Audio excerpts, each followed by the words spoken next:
Hello everyone, स्वागत है आप सबका विजन गेम क्लासेस के प्लेटफॉर्म पे।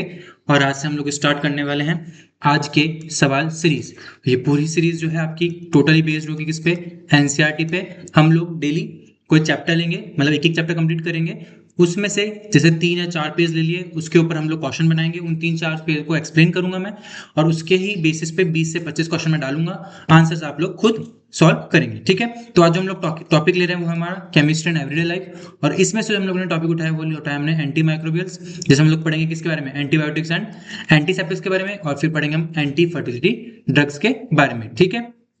ये सेकंड ग्रेड के लिए हम लोग बना रहे हैं, लेकिन अगर आप लोग फर्स्ट ग्रेड या कोई अदर पीजीटी टीजीटी जिसमें एनसीईआरटी आपकी आती है, चाहे वो आईआईटी जेई हो चाहे नीट हो, उसके लिए भी ये काफी बेनिफिशियल रहने वाला है। चलिए बिना किसी तरीके स्टार्ट करते हैं। तो पहला टॉपिक है आपका एंटी माइक्रोबियल्स। एंटी माइक्रोबियल्स क्या होता है? अब देखिए, एंटी का मतलब समझ में आ रहा है, जो माइक्रोब्स के विरुद्ध या फिर माइक्रोब्स के अगेंस्ट फाइट करे, ठीक है? तो यहां से पढ़ते हैं antimicrobial tends to destroy और प्रिवेंट। क्या करते हैं? ये डिस्ट्रॉय करते हैं या फिर प्रिवेंट करते हैं डेवलपमेंट, और या फिर इनिबिट रोकते हैं किसकी? Pathogenic actions of microbes. उनको हम क्या बोलते हैं? Microbial anti microbial agents. कौन कौन से होते हैं? ये आपकी एंटीबायोटिक्स होती है, एंटीसेप्टिक्स होती है, डिसइंफेक्टेंट्स होते हैं। ये क्या आपके एंटी माइक्रोबियल ड्रग्स हैं, ठीक है? यहाँ से क्वेश्चन जनरली पुट नहीं होगा। चलिए, क्वेश्चन कहां से पुट होगा? आपके एंटीबायोटिक्स से। सबसे पहले क्या बोलता है? They are use as a drugs to treat infectious because of their low toxicity for humans and animals, ठीक है? इनकी लो टॉक्सिसिटी की वजह से ये हम लोग इनको क्या कर सकते हैं? ले सकते हैं, क्योंकि क्या है? लो टॉक्सिक है, ठीक है? Initially antibiotics were classified as chemical substances produced by microorganism that inhibit the growth और even destroy microorganism. Early phase में हम क्या मानते थे? एंटीबायोटिक क्या है? ये केमिकल सब्सटेंसेस होते हैं जो क्या करते हैं? ग्रोथ रोकते हैं किसके? माइक्रो ऑर्गेनिज्म की, या फिर उनको डिस्ट्रॉय भी कर सकते हैं, ठीक है? लेकिन धीरे धीरे उसका इवोल्यूशन हुआ। उसके बाद अब क्या करते हैं हम? ये वाली डेफिनेशन इंपॉर्टेंट है, यहां से आपको ये ध्यान रखना है। अब जो डेफिनेशन है वो क्या आपकी? An antibiotic now refers to a substance produced fully or partially by chemical synthesis. या तो हम लोग पार्शियली प्रोड्यूस करेंगे केमिकल सिंथेसिस से, या फिर पूरी तरह से केमिकल सिंथेसाइज्ड होगा, ठीक है? विच इन लो कंसेंट्रेशन, किस कंसेंट्रेशन में? लो कंसेंट्रेशन में क्या करती है आपकी? इनहिबिट करती है ग्रोथ को, या फिर क्या करता है? डिस्ट्रॉय करता है माइक्रोऑर्गेनिज्म को, ठीक है? तीनों वर्ड, चारों वर्ड इंपॉर्टेंट है। Fully or partially by chemical synthesis, low concentration, inhibit और डिस्ट्रॉय माइक्रो ऑर्गेनिज्म, ठीक है? तो ये डेफिनेशन आपको याद रखनी है, ठीक है? देखिए, सबसे पहले जो एंटीबायोटिक को खोजने की शुरुआत करी वो किसने करी थी? आपके पॉल एलरिच ने। किसने चालू की थी? पॉल एलरिच ने। किसके विरुद्ध? Treatment of साइफिल्स। किसके विरुद्ध? Treatment of साइफिल्स। तो कौन सी मेडिसिन डेवलप करी उसने? आर्सफिनामाइड, जिसको हम क्या बोलते हैं? आपके सल्वर्सन, ठीक है? याद रखना है। सबसे पहले किसके विरुद्ध इसने खोज करी थी? साइफिल्स के विरुद्ध। क्या मेडिसिन का नाम था? आर्सफिनामाइन। इसको हम क्या नाम से आते हैं? आपके Salvarsan. He investigated arsenic based structure in order to produce less toxic substance, ठीक है?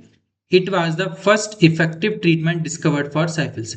तो क्वेश्चन पूछ सकता है, first effective treatment for syphilis क्या हो जाएगा आपका? आर्सफिनामाइन, या फिर क्या दे सकता है वो? सल्वर्सन, ठीक है? ये दोनों ही क्या है आपके राइट आंसर, ठीक है? इसमें कौन कौन सा बॉन्ड होता है आपके? As double bond, as linkage होती है आर्सेनिक, ठीक है? इसने फिर क्या सोचा कि आर्सेनिक थोड़ा टॉक्सिक होता है, तो क्यों ना डाइएजो कंपाउंड्स भी सेम रिएक्टिविटी शो करते हैं। तो इसने फिर क्या किया? डाइएजो कंपाउंड्स के बारे में खोजना चालू किया, ठीक है? देखिए, फिर इसने क्या किया? He succeeded in preparing the first effective antibacterial agent prontosil. याद रखना है, फर्स्ट इफेक्टिव एंटीबैक्टीरियल एजेंट कौन सा है आपका? प्रोंटोसिल। क्वेश्चन बन सकता है यहाँ से, which resemble in structure the compound salvarsan, ठीक है? Soon it was discovered that in the body prontosil is converted to a compound called sulphanilamide which is the real active compound. Question आ सकता है कि जो एंटीबैक्टीरियल एजेंट ट्रीटमेंट है, जो उसका रियल एक्टिव कंपाउंड है वो प्रोंटोसिल है या फिर सल्फिनालामाइड है? तो आपका याद होना चाहिए कौन है आपका? सल्फिनालामाइड, ठीक है? फर्स्ट इफेक्टिव एजेंट पूछे तो क्या आएगा आपका आंसर? प्रोंटोसिल। अगर पूछे कि रियल एक्टिव कंपाउंड क्या है तो आपका आंसर क्या आएगा? सल्फिनालामाइड, ठीक है? इसी के केस में one of the most effective is, इसका ही जो सब्स्टिट्यूट है वो क्या आपका? सल्फापाइरिडिन, ठीक है? सल्फापाइरिडिन क्या है? इसका ही सल्फर एनालॉग है, ठीक है? चलिए, नेक्स्ट इंपॉर्टेंट क्वेश्चन बनता है यहां से। एक क्वेश्चन तो जनरली हमेशा ही पूछता है यहां से, बैक्टीरिसाइडल और बैक्टीरियोस्टेटिक, दो टाइप के एंटीबायोटिक्स हैं। साइडल का मतलब क्या है आपका किलिंग, जो किलिंग इफेक्ट रखता है। स्टैटिक का मतलब है जो इनहिबिटरी इफेक्ट रखता है, ठीक है। तो क्वेश्चन दोनों तरफ से पूछ सकता है विच of the following antibiotic have inhibitory effect, तो आपको पता होना चाहिए बैक्टीरियोस्टेटिक के बारे में पूछ रहा है। और अगर पूछे विच of the antibiotic have killing effect, तो आपको पता होना चाहिए किसके बारे में पूछ रहा है, बैक्टीरियोसाइडल इफेक्ट, ठीक है। तीन याद रखना है, पेनिसिलिन, अमीनोग्लाइकोसाइड्स, ऑफ्लॉक्सिसिन, क्या है ये आपके साइडल वाले हैं। और स्टैटिक की बात करें तो एरिथ्रोमाइसिन, टेट्रासाइक्लिन और क्लोरामफेनिकॉल, ठीक है। तो 6 की 6 मेडिसिन आपको याद रखनी। चलिए आगे बढ़े। तो फिर तीन टाइप से और डिवाइड किया गया है एंटीबायोटिक्स को। एक होता है ब्रॉड स्पेक्ट्रम एंटीबायोटिक, एक है नैरो स्पेक्ट्रम एंटीबायोटिक और एक है आपका limited spectrum antibiotic. Broad spectrum मतलब दो टाइप के बैक्टीरिया होते हैं, एक होते हैं ग्राम पॉजिटिव और एक होते हैं ग्राम नेगेटिव, जो दोनों को ही किल करे या फिर उनकी प्रोसेस को इनिबिट करे, वो क्या कहलाएंगे आपके ब्रॉड स्पेक्ट्रम। जो दोनों में से एक ही प्रोसेस को इनिबिट करे या फिर डिस्ट्रॉय करे, उसको क्या करेंगे, नैरो। और if effective against a single organism और डिजीज, अगर एक सिंगल डिजीज ऑर्गेनिज्म डिजीज के विरुद्ध ही क्या करता है, इफेक्टिव है, तो उसको बोलेंगे आप लिमिटेड स्पेक्ट्रम एंटीबायोटिक। इसके जो एग्जांपल्स हैं वो काफी इंपॉर्टेंट है, हर एग्जाम में पूछे जाते हैं। तो पेनिसिलिन जी है वो क्या आपका नैरो स्पेक्ट्रम, अभी फर्स्ट ग्रेड में पूछा है क्वेश्चन, ठीक है, तो आपके भी पूछ सकता है। पेनिसिलिन जिनके आपका नैरो स्पेक्ट्रम है। Ampicillin and amoxicillin are synthetic modification of penicillin.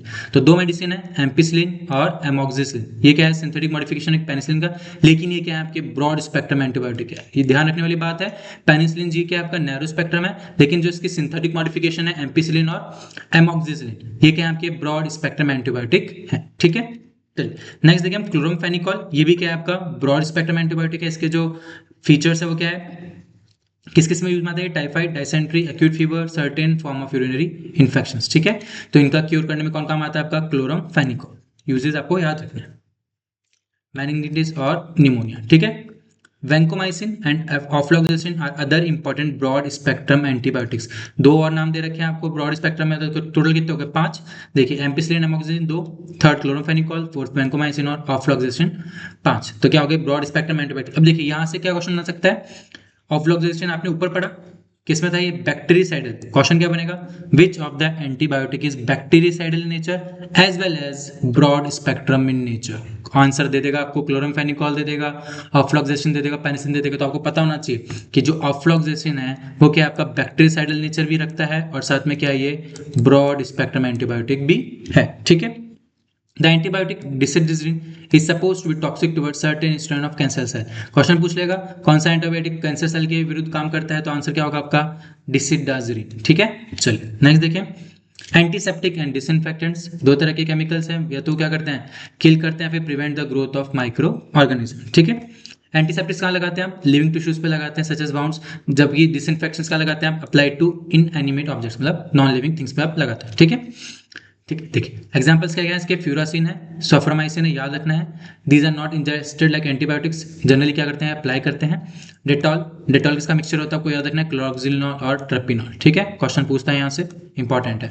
Next बिथिनॉल किस में डलती है, सोप्स में। क्वेश्चन आ सकता है कि सोप्स में कौन सा एंटीसेप्टिक यूज में होता है, तो कहा जाएगा आपका बिथिनॉल, ठीक है। नेक्स्ट क्वेश्चन बनता है आपका tincture of iodine. Tincture of iodine क्या होता है, किसका मिक्सचर होता है ये, अल्कोहलिक वाटर मिक्सचर, किसका, आयोडीन का। क्वेश्चन पूछ लेगा या तो सिर्फ वाटर मिक्सचर, वाटर का आयोडीन सॉल्यूशन होता है या फिर अल्कोहलिक आयोडीन सॉल्यूशन होता है। आंसर क्या आएगा आपका, अल्कोहलिक वाटर आयोडीन सॉल्यूशन, ठीक है। बोरिक एसिड एंटीसेप्टिक है किसके लिए, आइस के लिए। क्वेश्चन यहाँ से भी जनरेट आपका हो सकता है। अब हम बात करें डिसइंफेक्टेंट्स की, तो देखिए यहाँ पे दो है कि हायर कंसंट्रेशन में वो कैसे बिहेव करता है डिसइंफेक्टेंट की तरह, और लोअर कंसंट्रेशन में कैसे बिहेव करता है वो एंटीसेप्टिक की तरह। देखिए जैसे 0.2% सॉल्यूशन फिनॉल पे कैसे बिहेव करता है आपका एंटीसेप्टिक, लेकिन इसका 1% सॉल्यूशन कैसे बिहेव करता है आपका डिसइंफेक्टेंट। इंपॉर्टेंट है, क्वेश्चन बन सकता है, ठीक है। सेम क्लोरीन किस कंसंट्रेशन है 0.2 to 0.4, और sulphur dioxide in very low concentration कैसा बिहेव करता है आपका डिसइंफेक्टेंट्स, ठीक है। तो ये चीज आपको याद रखनी है। नेक्स्ट देखिए हम एंटी फर्टिलिटी ड्रग्स। तो एंटी फर्टिलिटी ड्रग्स क्या होता है, जनरली ये प्रेगनेंसी को रोकने के लिए काम में आती है। आपको दो ही चीज याद रखनी है, कौन कौन सी आपकी, नॉर एथिनड्रोन और आपकी क्या है इथाइनाइल एस्ट्राडियोल, इसको हम क्या बोलते हैं, नॉवेस्ट्रोल बोलते हैं। अब क्या याद रखना है आपको, जो नॉर एथिनड्रोन है वो क्या आपका सिंथेटिक प्रोजेस्टेरोन डेरिवेटिव है, ठीक है। क्वेश्चन पूछ सकता है कि इनमें से कौन सा प्रोजेस्टेरोन डेरिवेटिव है, तो जो नॉर एथिनड्रोन है वो क्या आपका प्रोजेस्टेरोन डेरिवेटिव है, और जो इथाइनाइल एस्ट्राडियोल है वो कौन सा डेरिवेटिव है आपका एस्ट्रोजन डेरिवेटिव है, ठीक है। याद रखेंगे नीचे वाला कौन सा डेरिवेटिव है आपका एस्ट्रोजन डेरिवेटिव है, और जो नॉरेथिनड्रोन की आपका प्रोजेस्टेरोन डेरिवेटिव है, ठीक है। तो ये क्या था आपका एंटीबायोटिक्स, एंटीसेप्टिक्स और एंटी फर्टिलिटी ड्रग्स का टॉपिक। ठीक है, ये क्वेश्चंस हैं जो जनरली आपके इस वाले टॉपिक में से बन सकते हैं, जो मैंने यहाँ पे डाल दिए हैं। टोटल कितने क्वेश्चन है? 20 क्वेश्चन है। आपको इसको सॉल्व करना है, इसके आंसर की आपको जल्दी प्रोवाइड कर दी जाएगी। ठीक है, इसी के साथ हम लोग मिलेंगे नेक्स्ट टॉपिक में, केमिस्ट्री एंड एवरीडे लाइफ में ही, जो काफी इंपॉर्टेंट है। तब तक आप बने रहिए और देखते रहिए Vision Cam Classes. Thank you.